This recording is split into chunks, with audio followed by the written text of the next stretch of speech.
சங்கடங்களை நீக்கக்கூடிய சதுர்த்தி.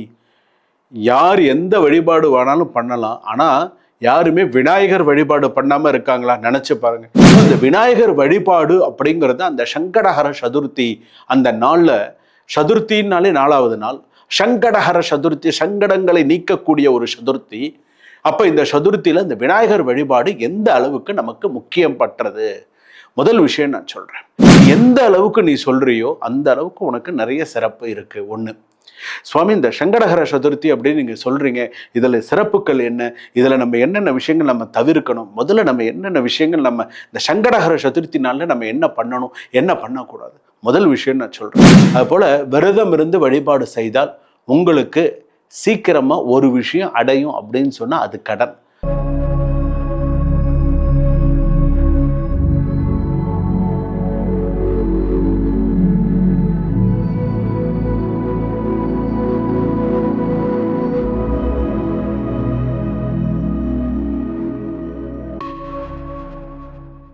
ஆன்மீக பரிகார நேயர்கள் அனைவருக்கும் அன்பான வணக்கங்கள். இன்னைக்கு நம்ம யாரை சந்திக்க வந்திருக்கோம், என்ன விஷயத்தை பற்றி தெரிஞ்சுக்க வந்திருக்கோம் அப்படின்னு பார்த்தீங்கன்னா, நிறைய நமக்கு ஆன்மீக தகவல்கள், பூஜை முறைகள், பரிகார பூஜை முறைகள் சொல்லக்கூடிய மக்கள் ஜோதிடர், நிறைய ஹோமங்கள் பண்ணக்கூடிய, அதாவது உங்களுக்கு இருக்கக்கூடிய பிரச்சனைகளுக்கான ஹோமங்கள்.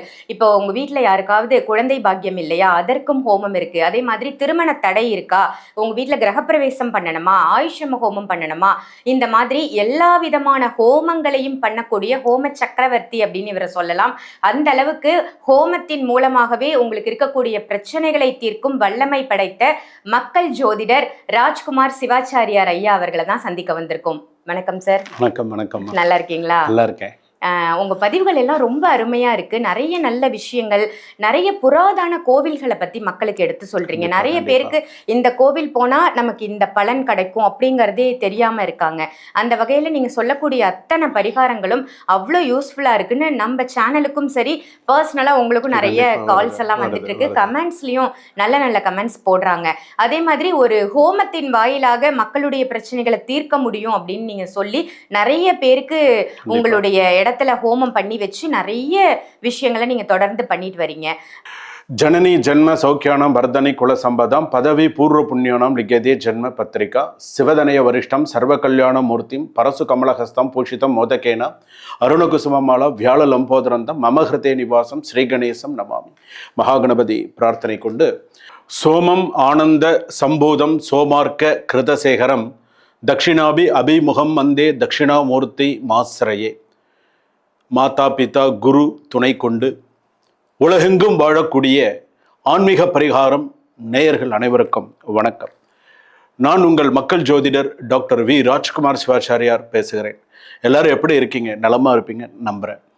இன்றைய தினம் நாம் பார்க்கக்கூடியது ஜூலை 3ஆம் தேதி சங்கடஹர சதுர்த்தி.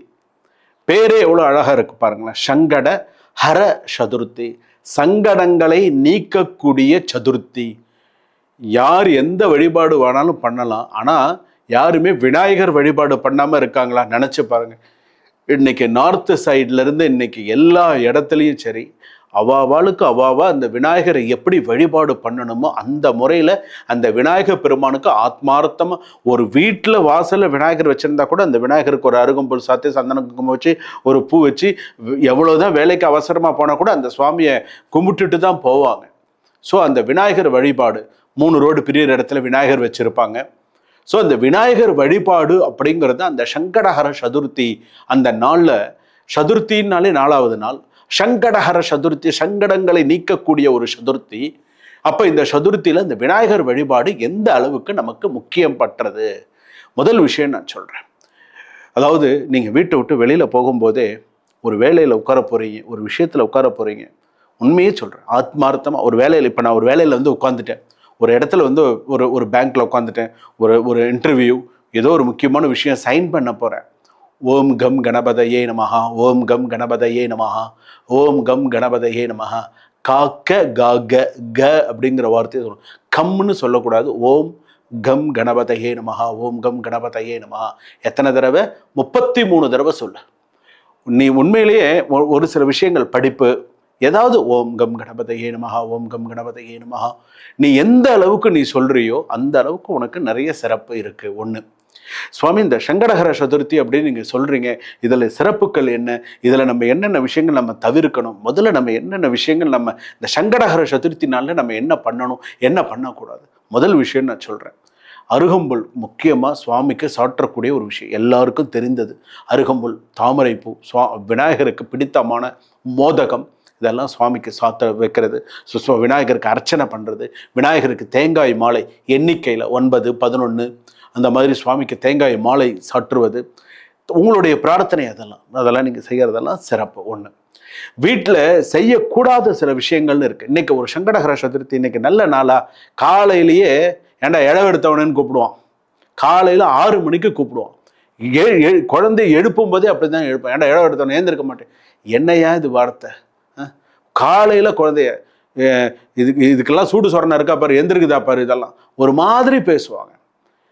அதாவது ஏதோ ஒரு படத்தில் கூட சொல்லுவாங்க, இவன்லாம் எங்கே முன்னுக்கு வரப்போறான்னு சொல்லி, இவன்லாம் எங்கே முன்னுக்கு வரப்போறான்னு சொல்லியே எழுப்புனா அப்புறம் எங்கிறது முன்னுக்கு வர்றதுன்னு சொல்லி கூட ஒரு தனுஷ் படத்தில் கேட்பார், தனுஷ் கேட்பார். அந்த மாதிரி எழுப்பும் பொழுதே ஒரு நல்ல நாளில், ஒரு வெள்ளிக்கிழமையில், ஏன்னா தரிதனம் வா இங்கே அப்படின்னு கூப்பிட்றது, எருவமாடு வா இங்கன்னு கூப்பிட்றது. அதாவது நீ என்ன சொல்லி கூப்பிடுறியோ ததாஸ்து, அது அப்படியே தான் நடக்கும். நீ என்ன சொல்லி கூப்பிடுறியோ அது அப்படியே தான் இருக்கும், அவன் அப்படியே தான் இருப்பான். நீ சில குடும்பத்தில் பாருங்க, சில இடத்துல பாருங்க, அது எப்படி எழுப்பணுமோ அந்த மாதிரி எழுப்பான். அப்போ தறி கொடுப்பா, எழுந்திருப்பா, டைம் ஒரு சில விஷயங்கள் நம்ம எப்படி சொல்லணுமோ அந்த மாதிரி சொல்லணும். வாட்டுக்கும் உன் கோவத்தை காலையில் கொண்டு கண்ணா பின்னாடி நீ பேசுறதுனால கெட்ட வார்த்தைகள் காலையில் ஒரு பக்கம் சுவாமியுடைய பாட்டு ஒழிச்சுட்டு இருக்கும், ஒரு பக்கம் அந்த பக்கம் அவங்களுடைய மந்திர புஷ்பம் ஒழிச்சுட்டு இருக்கிற மாதிரி அவங்க ஒரு பக்கம் திட்டின்னு உட்கார்ந்துட்டு இருப்பாங்க.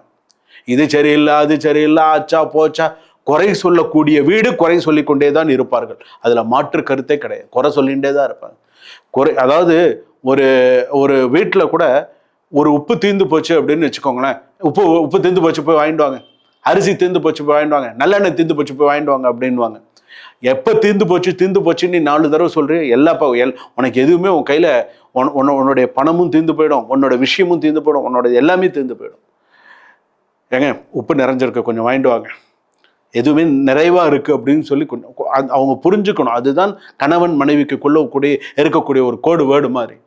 கொஞ்சம் நிறைஞ்சிருக்கு, கொஞ்சம் வாங்கிட்டு வரணும் அப்படின்னு சொன்னால் அது எப்படி இருக்கு, எல்லாம் முடிஞ்சு போச்சு, எல்லாம் காலியாக இருக்கப்போ வாங்கிட்டு வாப்போ அப்படின்னு சொன்னால் அது எப்படி இருக்குது நினச்சி பாருங்க. அதாவது நம்ம நம்ம கிரகத்தில் நம்ம சொல்லக்கூடிய வார்த்தைகள் நமக்கு நிறையா பாதுகாக்கும். அதனால் ஒரு குழந்தைகளை எழுப்புறது, கெட்ட வார்த்தைகள் சொல்லி சங்கடஹர சதுர்த்தி நல்ல நாளில், ஒரு விநாயகர் பெருமானுடைய ஒரு நல்ல நாளில் காலையில் எழுப்புறது, காலையில் ஆரம்பித்த சண்டை சாயங்காலம் வரைக்கும் இருக்கிறது, ஒரு மன அமைதியே இல்லாமல் சாமி கும்பிடுவது, குப்பையை ஓரமாக ஒரு கார்னரில் ஒதுக்கி வைக்கிறது, குப்பையை கார்னராக ஒரு எல்லா முடுக்கில் எந்தெந்த இடத்துல பெருக்கிறோமோ அந்தந்த இடத்துல குப்பையை சேகரிக்கக்கூடாதுன்னு சொல்லுவாங்க. எல்லா கார்னர்லையும் இந்த குப்பையை சேர்த்து வைக்கிறது, அதெல்லாம் மிகவும் தவறான ஒரு விஷயம். அதாவது நல்ல விஷயத்தை, நல்ல வார்த்தைகளை கொண்டு, நல்ல விஷயத்தை கொண்டு ஒருத்தரை சொல்லணும், நல்ல விஷயத்தை பேசணும், நல்ல விஷயத்தை குழந்தைகளுக்கு சொல்லிக் கொடுக்கணும். சங்கடஹர நமக்கு 1008 பிரச்சனை இருக்குங்க. நமக்கு பிரச்சனை இல்லாத மனிதர்களே கிடையாது.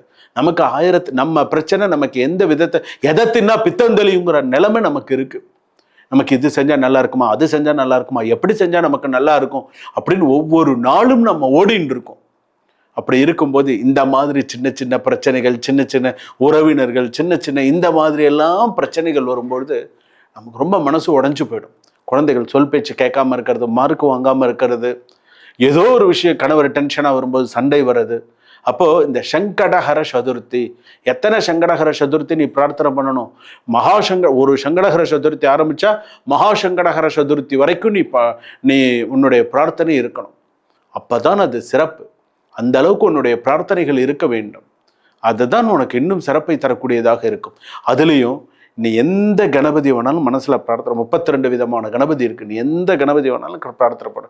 உன் வீட்டில் இருக்கக்கூடிய வெற்றி கணபதியாக இருக்கலாம், செல்வ கணபதியாக இருக்கலாம், சுந்தர கணபதியாக இருக்கலாம், ஞான கணபதியாக இருக்கலாம், எந்த கணபதியை வேணாலும் நீ பிரார்த்தனை பண்ணு. ஆனால் அந்த பிரார்த்தனை செய்யும் போது ஓ மனசில் வரக்கூடிய கணபதியை பேருடைய என்ன பேர் தெரியுமா? உச்சிஷ்ட கணபதி. உச்சம், உச்சிஷ்ட நீ நல்ல மேலே அடுத்த லெவலுக்கு வர்றது. அதனால் இன்னைக்கும் நான் ஒரு இடத்துக்கு ஹோமத்துக்கு போகிறேன் அப்படின்னு சொன்னால், ஒரு கணபதி ஹோமம் பண்ணுறேன் அப்படின்னு சொன்னால் உச்சிஷ்ட கணபதி ஹோமம் முதல்ல நான் பண்ணுவேன், அல்லது வாஞ்சாச கல்ப கணபதி ஹோமம். இதெல்லாம் சிறப்பான ஒரு ஹோமத்திலே சிறப்பான ஒரு விஷயம். அப்போ நீ என்ன பிரார்த்தனை வைக்கணும்? உச்சிஷ்ட கணபதி. என்ன எங்க சொல்லுங்க? உச்சிஷ்ட கணபதி. அந்த கணபதியை மனசுல பிரார்த்தனை பண்ணி நீ ஒரு சுவாமியை ஓம் உச்சிஷ்ட கணபதி நமஹா, அந்த உச்சம் அந்த உச்சி அப்படிங்கிறது அந்த ஒரு வார்த்தையில வரணும்.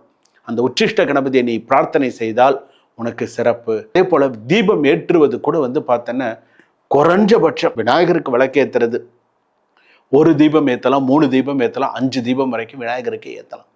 பஞ்சு திரி போட்டு விநாயகருக்கு சிறப்பான முறையில் சுவாமியை ஒவ்வொரு விளக்கும் ஏற்றும் பொழுது நான் இன்னொரு விஷயமும் சொல்கிறேன். நீ ஒரு தடவையும் விளக்கு ஏற்றிட்டு ஒரு தடவையும் சில பேருக்கு அந்த ஒரு பெண்களுக்கு ஒரு பழக்கம் இருக்கு. விளக்கு ஒரு திரியை இது பண்ணுவாங்க. சில பேர் கொஞ்சம் நல்ல ஒரு இதாக இருக்கும், டிஷ்யூ பேப்பர் கையில் வச்சுருப்பாங்க, இல்லைன்னா துணி கையில் வச்சுப்பாங்க, தொடச்சிப்பாங்க. சில பேர் என்ன தெரியும் பண்ணுவாங்க? மேலேயே தொடச்சிக்கிறது. இன்னும் சில பேர் தலையில் தொடச்சிக்கிறது. அதெல்லாம் பண்ணக்கூடாது. அதெல்லாம் மகா பாவம், தப்பு, செய்யக்கூடாது. மிச்ச எண்ணெய் தலையில் தடவிக்கிறது, யாரும் பார்க்கலன்னா செவுத்தில் தடவுறது, யாரும் பார்க்கல அப்படின்னு சொன்னால் யாராவது அசந்து போய் மெய் மறந்துருந்தாங்கன்னா அவங்க மேலே கூட சில பேர் தடவிடுவாங்க. அந்த மாதிரிலாம் இருக்காங்க. ஸோ அந்த மாதிரி நம்ம என்ன செய்யணும், எப்படி வழிபாடுகள் பண்ணணும் அப்படிங்கிற அதில் உச்சிஷ்ட கணபதி வழிபாடு நிறைய. சங்கடஹர சதுர்த்தியில் விரதம் இருந்து வழிபாடு பண்ணுங்க. சாயங்காலத்தில் சந்திரனை பார்த்துட்டு சாப்பிட்றது அப்படிங்கிறது ஒரு பழக்கம் பண்ண நினைக்கும்.